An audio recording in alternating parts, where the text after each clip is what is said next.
The News Line.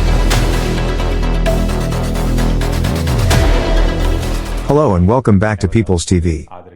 By now, it has become increasingly clear that Israel is fighting on no less than 7 war fronts simultaneously. This is not a minor skirmish nor a short-term battle, but an extended confrontation stretching across different regions and involving multiple enemies.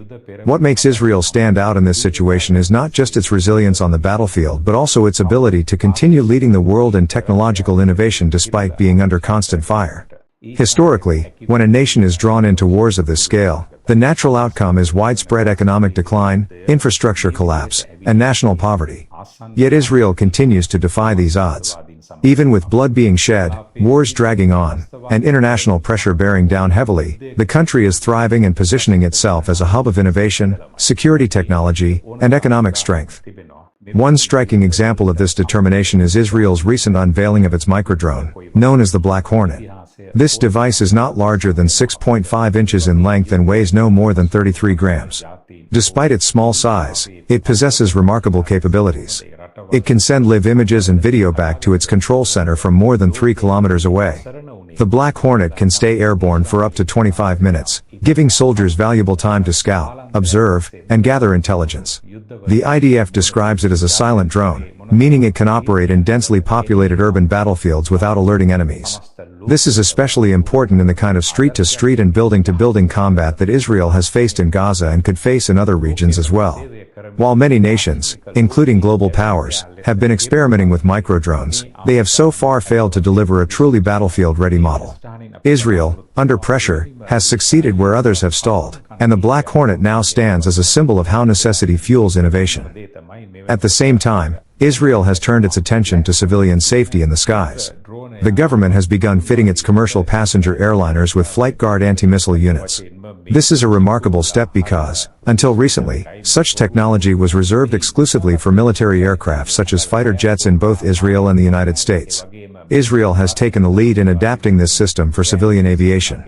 The Flight Guard system uses powerful laser beams to mislead incoming missiles, confusing their guidance systems and redirecting them away from the target.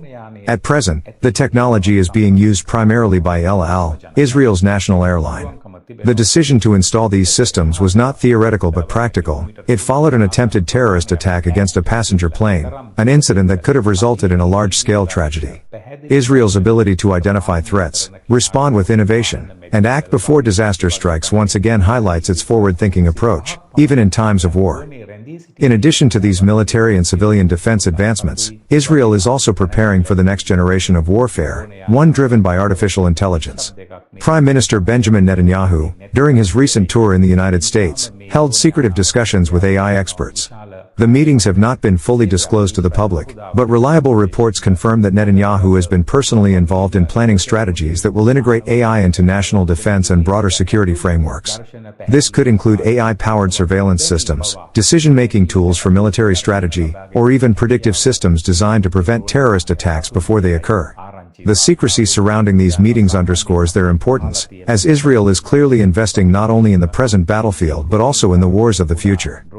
Meanwhile, when we shift our attention to Israel's adversary, the contrast could not be sharper. Iran, instead of developing its economy or advancing in science and technology, is steadily driving its nation into the ground. Despite not being directly involved in 7 different war fronts like Israel, Iran has prioritized funneling resources into funding proxy terrorist organizations and developing nuclear warheads. This relentless pursuit of regional destabilization has drained its economy, left its people struggling, and isolated the nation from much of the international community. Unlike Israel, which balances war with innovation and growth, Iran's obsession with weapons and militias has only deepened its economic crisis.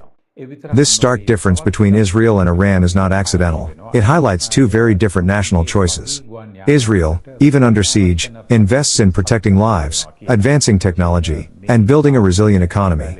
Iran, on the other hand, invests in destruction, pouring money into terror groups while its own people suffer under the weight of sanctions, poverty, and mismanagement.